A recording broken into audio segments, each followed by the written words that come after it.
सारे सहाबा मिल के आए, कहने लगे उमर फारूक से कहना है नबी पाक के जमाने में तो ज़ाहिरन गुर्बत थी, अबू बकर के दौर में भी गुर्बत थी, अब तो बड़ा माल है। उमर से सिफारिश करो कि उमर नया कुर्ता पहना करे। मुल्कों के सफीर आते, उमर वही फटी पुरानी चादर ओढ़ के और वही कई जगह पे पेबंद लगे सूट पहन के सफीरों के सामने बैठ जाता है। उमर को मशवरा दो, तय हो गई बात। सब ने जब मशवरा दे लिया तो सारे कहने लगे ये बताओ शेर की मूंछ को हाथ कौन लगाएगा? कहना किसने है, बंदा भी तो ढूंढो ना। ने कहा जनाब मेरा ये ख्याल है कि मौला अली शेर खुदा कहेंगे, क्योंकि जिस शख्स की उमर को सबसे ज्यादा हया करते देखा वो शेर खुदा मौला अली है, रदी अल्लाह ताला अली कहेंगे। इसलिए कि जनाब अली तो कई दफा जब गुफ्तगू करते थे तो हजरत उमर चुप कर जाते थे और फरमाते थे अली ना होता तो मैं हलाक हो जाता। तो कहा अली से कहो। जनाब अली शेर खुदा को बुलाया, किस काम के लिए? नहीं, अल्लाह अकबर।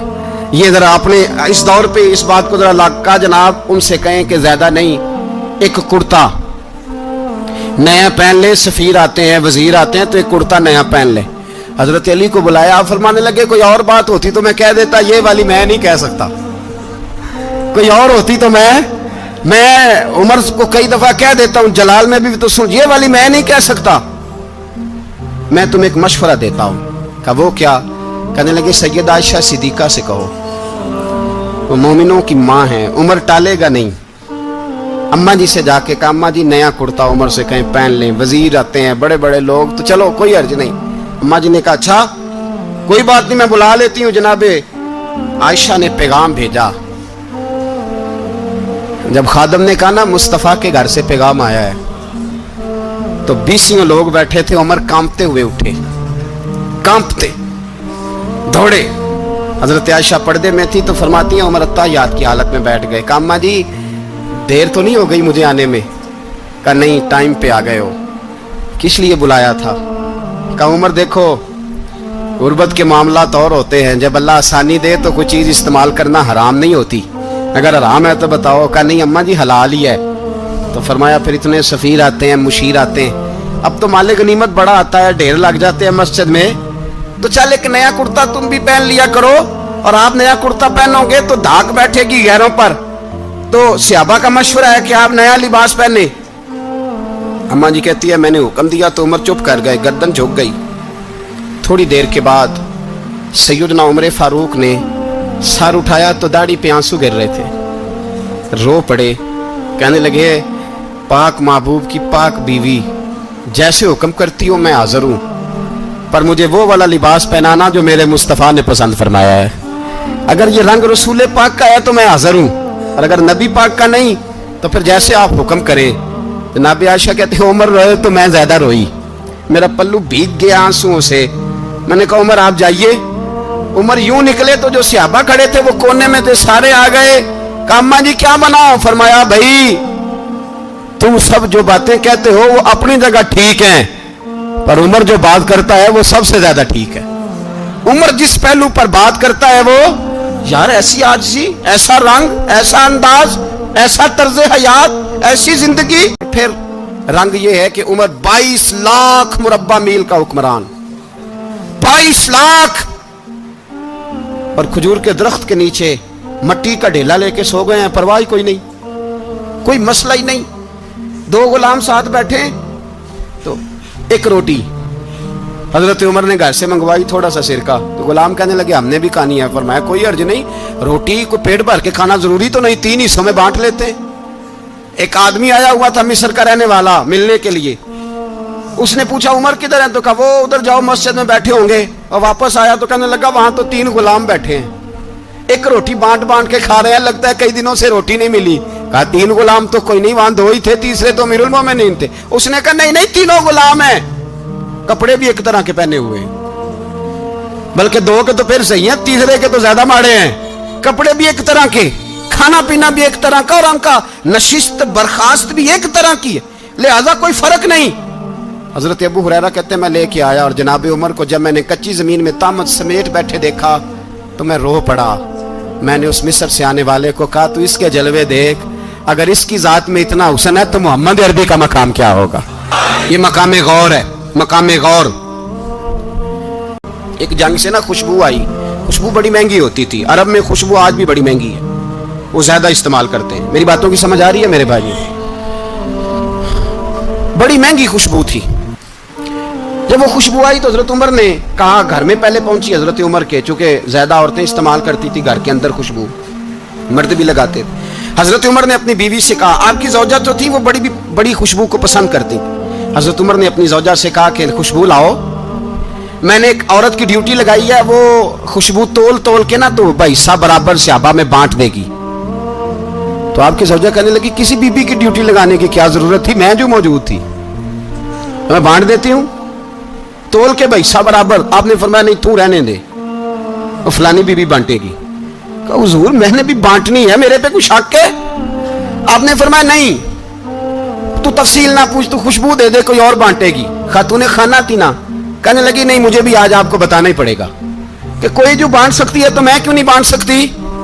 ज़ौजा कहती उमर ने बात की तो मेरी चीखें निकल गई. हजरत उमर फरमाने लगे, जब तू खुशबू बांटेगी ना तेरे हाथों को भी लगेगी, तेरे दुपट्टों को भी लग जाएगी. अगर रब करीम ने मुझसे सवाल पूछा कि उमर खुशबू तो मुसलमानों की थी, तेरी बीवी के दुपट्टे को क्यों लग गई, तो मैं अल्लाह के हुजूर क्या जवाब दूंगा. अगर अल्लाह ने यह सवाल किया कि तेरी बीवी ने क्यों लगाई, वो तो हिस्सा था मुसलमानों का, तो तूने तेरी बीवी ने क्यों लगाई. तो फरमाया मैं नहीं चाहता कि अल्लाह के हुजूर मुझे और तुझे बाज़पुरस हो, लिहाजा किसी और को बांटने दे. ज़ौजा रोई और तड़प के कहने लगी, उमर मुझे लगता है सुबह कयामत भी तेरी बीवी होने की वजह से अल्लाह मुझे जन्नत अता फरमा देगा, तेरी ज़ौजा होने की बरकत से. भाई ये मेयार रखा, खुदा की कसम ऐसा शख्स तारीख में दोबारा नहीं आया. इतना बड़ा आदमी, इतना बड़ा शख्स. हुजूर ने जहां भी कहा ना, फरमाया मेरे बाद नबी होते तो खताब के बेटे उमर होते. हुजूर ने फरमाया उमर जिस रास्ते से जाता है शैतान वो रास्ता बदल जाता है. नबी पाक सल्लल्लाहु अलैहि वसल्लम ने फरमाया मेरा उमर वो है कि इसकी जुबान पर हक जारी है. हुजूर अलैहिस्सलाम ने फरमाया 950 साल हजरत जिब्रील मेरे उमर की शान बयान करें तो इनकी अजमत खत्म नहीं होती. 950 साल जिब्रील अजमत बयान करे तो खत्म नहीं होती. ये बात है हजरत उमर की. और फरमाया उमर अबू बकर की नेकियों में से एक नेकी है, ये शान है अब उमर फारूक रदी अल्लाह ताला अन्हु की. हुजूर ने फरमाया मेरे बाद नबी होते तो उमर होते, जिस गली से उमर आए शैतान रास्ता बदल जाए. मेरे उमर फारूक की शान 950 साल बयान हो तो खत्म ना हो. उमर की जुबान पर अल्लाह हक बयान करता है, जो उमर कहता है वही रब कर देता है. हुजूर सारी जिंदगी फजीलतें बयान करते रहे, उमर जवाब में क्या कहते हैं? कोई बताए ना कि ये वाली हदीसें कभी उमर ने भी रवायत की हो कि हुजूर ने मेरे बारे में ये कहा है. ये रवायतें वो रवायत नहीं करते. उनसे जब लोग कहते उमर तेरी बड़ी बात है तो उमर रो पड़ते, कहते मैं तो ऊंट चराने वाले बाप का बेटा हूं, मैं तो ऊंट चराने वाले बाप का बेटा. ऊंट चरा, इससे आगे उमर गए ही नहीं सारी जिंदगी, इससे आगे लफ्ज ही नहीं अदा की. और मैं तो भाई ऊंट चराने वाला, मेरा बाप तो ऊंट चराया करता था, 10 ऊंट थे, मेरी ड्यूटी होती थी, संभाले नहीं जाते थे, अब्बा डंडों से मारता था. सारी जिंदगी उम्र हाज करने गए, एक खुश्क तना खजूर का उमर फारूक रदी अल्लाह ताला अन्हु ने उसको अपने कलावे में लिया, रोने लगे. लोगों ने कहा उमर क्या हुआ? फरमाने लगे यहां मैं ऊंट चराया करता था, यहां मैं ऊंट चराता था, 10 ऊंट संभाले नहीं जाते थे. देखो रसूलुल्लाह की शान, आज सारी उम्मत चलाने का तरीका अता फरमा दिया है. सारी नजरिए हजरत उमर रदी अल्लाह ताला अन्हु को तीसरी बात कही. हजरत औफ बिन मालिक ने कहा अब शहीद किए जाएंगे, मैंने ख्वाब देखी है. नेक लोगों के ख्वाब बड़ी हद तक सच्चे होते हैं. कहा मैंने ख्वाब देखी है. तो हजरत उमर कहने लगे शहीद तो दलेर लोग होते हैं, शहीद तो दलेर, जिसे सारा जमाना दलेर कह रहा है वो अपने बारे में क्या कह रहे हैं? कहते हैं शहीद तो दलेर, मैं तो काहिल सा आदमी हूं, सुस्त आदमी हूं, मैं तो इतना काम ही नहीं करता. तो ये ख्वाब तूने जो ठीक देखा है ना, फिर से देखना. तो अबू बकर सिद्दीक फरमाने लगे आजिज़ी ना कर, इनकिसारी ना कर, तो जो कह रहा है ठीक कह रहा है, लेकिन मुझे सुन के शुक्र भी हुआ है और अफसोस भी हुआ है. अफसोस इस बात का कि तेरे जैसा बतले अजीम चला जाएगा, और शुक्र इस बात का कि रब तुझे जिंदगी भी एजाज वाली देगा, और शहादत की मौत दे के अल्लाह तुझे मौत भी इज्जत वाली अता फरमाएगा. अल्लाह मौत भी तुझे इज्जत वाली देगा, तुझे काहिलों जैसी मौत अल्लाह. जनाबे उमर का नाम सिर्फ काम नहीं, हजरत उमर का नाम इनकलाब बर्पा कर देता है. हजरत उमर का नाम कुफर के ऐवानों में, जबर, जुल्म, शिर्क की वादियों में जब हजरत उमर का नाम भी लिया जाए तो बेईमान कांपना शुरू हो जाते। हजरत उमर फारूक रदी अल्लाह ताला अन्हु। हजरत उमर मामूली शख्स नहीं, मामूली आदमी नहीं। कुछ लोग सदियों के बाद पैदा होते हैं और कुछ लोग ऐसे होते हैं जो एक ही बार पैदा होते हैं, उन जैसा दूसरा पैदा होता ही नहीं, दूसरा उन तरह का पैदा होता ही। हजरत उमर रदी अल्लाह ताला अन्हु जैसी शख्सियात पैदा ही नहीं होती दोबारा। सारे सहाबा दर रिसालत माब पे खुद आए। ये वो अजीम शख्स है जिसे अल्लाह के महबूब ने अल्लाह से मांग के लिया, कहे अल्लाह ये मुझे दे दे, अल्लाह से मांग के लिया है। इसलिए सूफिया कहते हैं कुछ मुरीद होते हैं, कुछ मुराद होते हैं। कुछ मुरीद होते हैं, कुछ मुराद होते हैं। मुरीद वो होता है जो चल के आता है, आके मुरीद होता है। मुराद वो होता है जिसे कहा जाता है कि ये कभी मेरा बन जाए ना, ये कभी आ जाए ना, मेरा बन जाए, उसको मुराद कहते हैं। हजरत उमर मुस्तफ़ा करीम की मुराद है, हुजूर की मुराद है। अल्लाहुम्मा आइज़्ज़िल इस्लामा बे इस्लाम उमर इब्ने खत्ताब, ऐ अल्लाह इस्लाम को इज्जत दे दे, मेरे उमर को कलमा पढ़ने की तौफीक अता फरमा दे। और कैसे दुआ मांगी? ओ यार, हजरत उमर की तो इस फजीलत का कोई जवाब नहीं दे सकता। मेरे रसूल पाक अलैहिस्सलाम सबके लिए ही दुआ मांगते हैं ना, हुजूर की दुआ आम है, लेकिन मुस्तफ़ा करीम ने काबे का गुलाफ थाम लिया और गुलाफ काबा को हुजूर ने सीने से लिपटाया और सीने से चिमटा के कहा, अल्लाह मैंने तो कभी सवाल ही ज़्यादा नहीं किए, मैं करने आया हूँ, मुझे उम्र दे दे, उम्र दे दे। हुजूर ने मांग के लिया। और फिर जब जिसको हुजूर मांगे अल्लाह से कि हजरत अहले बैत का प्यार अगर सिखाया है तो जनाब उमर ने सिखाया है रदी अल्लाह ताला अन्हु। इमाम हसन मिलने, आप यकीन करें, मैं जब इस वाकया को पढ़ता हूँ तो मेरा दिल झूम जाता है। मैं कहता हूँ यार, डाडा होना अपनी जगह पे, इश्क होना अपनी जगह पे, इंसान का बावकार होना अपनी जगह। जहां खड़े होना था वहां ये खड़े होते थे और जहां झुकना था वहां ये इन लोगों में इकबाल ने कहा था, तेरी निगाह नाज से दोनों मुराद पा गए, अकले की याबो जुस्तजू इश्के हुजूरो इस तरह। जहां अगर आया है सामने कैसरो किसरा तो उमर जैसा दलेर कोई नहीं, अगर सामने आया ईरान का बादशाह तो उमर जैसा तगड़ा कोई नहीं, अगर आया है सामने गुस्सान का बादशाह तो उमर जैसा आदिल कोई नहीं। लेकिन अगर अली का बेटा आया है, अगर फातिमा के लाल पारे आए हैं, तो फिर फारूक आजम से जैसा मुहिब कोई नहीं, फिर उनसे जैसा प्यार करने वाला कोई नहीं। अंदर बैठे हैं जनाब उमर, अंदर तनाई में कुछ वजीरों से गुफ्तगू हो रही है, मीटिंगें जारी हैं। आपके बेटे मिलने आए जनाबे अब्दुल्ला इब्ने उमर, अब्बा जी मिलने आए, बात ठहरो, बात कर रहा हूं, कोई ना अंदर आए। साहब ज्यादा बाहर खड़ा है। थोड़ी देर गुजरी तो इमाम हसन भी आ गए। कौन आए? आपको अजब मिलेगा इमाम साहब का नाम लेने से, वो सरदार हैं जन्नतियों। कौन आए? सारे बोलिए, इमाम हसन, तेरी नस्ल पाक में है बच्चा बच्चा नूर का, तू है ने नूर तेरा सब घराना। इमाम हसन आए तो हजरत अब्दुल्ला इब्ने उमर को दरवाजे पे खड़े देखा, कहा अमीरुल मोमिनीन कहाँ हैं?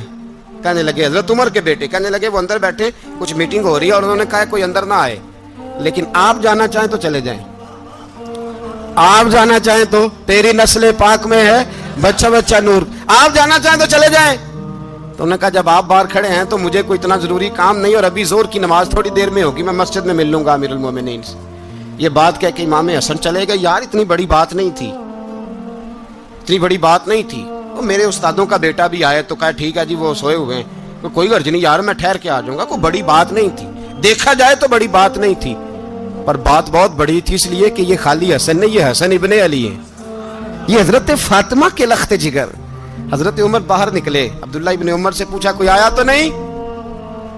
तो कहा हुजूर इमाम हसन आए थे। तो कहा फिर शहजादे को अंदर क्यों नहीं भेजा? कहा मैंने कहा था। वो कहने लगे अगर अमीरुल मोमिनीन मसरूफ हैं तो मैं जोहर में मिल लूंगा। हजरत उमर रोने लगे, फरमाया बेटे तूने अच्छा नहीं किया। फिर मस्जिद नहीं गए, सीधे इमाम हसन के दरवाजे दस्तक दी। इमाम हसन बाहर आए, कहा शहजादे आए थे तो मिले क्यों नहीं? तो इमाम हसन कहने लगे हुजूर आपका अपना बेटा दरवाजे पे खड़ा था, आपका अपना बेटा दरवाजे पे खड़ा था, اور منع بھی کیا تھا آپ نے تو میں زور میں مل لیتا. حضرت امام حسن فرماتے ہیں جوش جذبات میں جناب عمر نے سر سے پگڑی اتار دی. جوش جذبات میں کہنے لگے حسن میرے بیٹے کا اور آپ کا کیا مقابلہ؟ کیا اس کی ماں کا نام فاطمہ الزہرا ہے؟ کیا اس کی نانی کا نام خدیجۃ الکبریٰ ہے؟ کیا اس کے نانے کا نام محمد مصطفیٰ ہے؟ آپ کا اور اس کا کیا مقابلہ؟ پھر رو پڑے اور کہنے لگے بیٹے میں مکے کے صحراؤں میں اونٹ چرایا کرتا تھا. یہ جو میرے سر پر عزت کے بال ہیں یہ تیرے نانے کے اگائے ہوئے. میں مکے کے خبردار شہزادے خبردار. او بھائی اہل بیت نبوت کے ادب کا رنگ اگر سکھایا ہے تو سیدنا عمر نے سکھایا ہے. حضرت عمر فاروق اتھارٹی ہے اسلام کی اتھارٹی. ایک آدمی کو آپ نے دیکھا آنکھوں سے نابینا ہے اور بھیک مانگ رہا ہے تو حضرت عمر کو نظر آ گیا. فرمایا کون ہو؟ اس نے کہا میں یہودی ہوں. فرمایا بھیک کیوں مانگتے ہو؟ کہا جب تک تندرست تھا مسلمانوں کو جزیہ دیتا تھا, بوڑھا ہو گیا ہوں کیا کروں. حضرت عمر نے گھوڑے کی پشت پہ بٹھایا, کافر کو گھوڑے کی پشت پہ بٹھایا اور بٹھا کے مدینے لائے. حضرت علی شیر خدا وزیر خزانہ تھے. فرمایا علی اس کا وظیفہ جاری کرو. کہا یہ کون ہے؟ فرمایا یہ یہودی ہے لیکن یہ ہمیں جزیہ دیتا رہا, بوڑھا ہو گیا بیچارہ, بھیک مانگنے پہ مجبور ہے, ہماری حکومت کے اندر رہتا ہے, اس کا پورا وظیفہ جتنا خرچہ اتنا وظیفہ لگاؤ. حضرت علی کہتے ہیں میں وظیفہ لگا رہا تھا اور وہ میرے نبی کا کلمہ پڑھ رہا تھا, وہ رسول اللہ کا کلمہ پڑھ رہا تھا. یہ پیار اگر ہمیں کسی نے سکھایا ہے تو سیدنا عمر فاروق نے سکھایا ہے. اہل بیت نبوت کی محبت اگر کسی نے سکھائی ہے تو کس نے سکھائی ہے؟ بول کے بتائیے. حضرت عمر نے. اہل بیت کا پیار ہمیں حضرت عمر نے بول کر کے سکھایا ہے. بھائی یاد رکھیں کسی کی طاقت نہیں تھی دم مارنے کی. حضرت عمر کے سامنے طاقت ہی نہیں تھی. کیسر و کسرا کانپ جاتے تھے, جرأت ہی نہیں کرتے تھے حضرت. اور ہمارے تو تعلقات بڑے ہیں نا غیروں سے. حضرت ابو موسیٰ اشعری رضی اللہ تعالیٰ عنہ فرماتے ہیں میرا منشی عیسائی تھا. وہ کاتب کہتے تھے وہ لوگ, میرا حساب کتاب عیسائی تھا. تو فرماتے ہیں ایک دن میں نے وہ سارا حساب کتاب لین دین کے حضرت عمر کو دکھائے تو فرمانے لگے جس نے لکھے ہیں اس کو بلاؤ. کہنے لگے ضرور مسجد نہیں آ سکتا. کیوں نہیں آ سکتا؟ کہنے لگے وہ عیسائی ہے. کہتے ہیں حضرت عمر جلال میں آ گئے. آپ فرمانے لگے جنہیں رب دور کرتا ہے تم کیوں قریب کرتے ہو؟ جنہیں اللہ دور کرتا ہے. فرمایا تم غیروں کو اگر عہدے دو گے تو اپنوں کا کیا بنے گا؟ اگر تم غیروں کو عہدے دو گے تو اپنوں کا. یہ سوچ ہے جو آج برما کے مسلمانوں کے لیے بھی ضروری ہے. کہا اگر تم غیروں کو عہدے دو گے تو اپنوں کا. ہم نے غیروں کو عہدے دیے تو دیکھا نا اپنے کس طرح کاٹے جا رہے ہیں. غیروں کو جو عہدے دے دیے یارانے سارے غیروں سے. روز دعویٰ ہوتا ہے چین ہمارا سجن ہے, چین ہمارا دوست ہے. او بھائی دوست ہے تو اس سے کہو نا کہ برما تو تمہاری ایک چھوٹی سی ریاست ہے, چین کے بغیر تو وہ سانس بھی نہیں لے سکتا. اس کو کہو نا اس حکومت پہ دباؤ ڈالے. لیکن ہم لوگوں نے غیروں کو عہدے دیے تو اپنے پس گئے. حضرت عمر کہتے تھے ذمہ کا ہم ادب کریں گے, ذمہ کافر کا ہم, ایسا کافر جو مسلمان ریاست کو قبول کرے بدامنی نہ پھیلائے,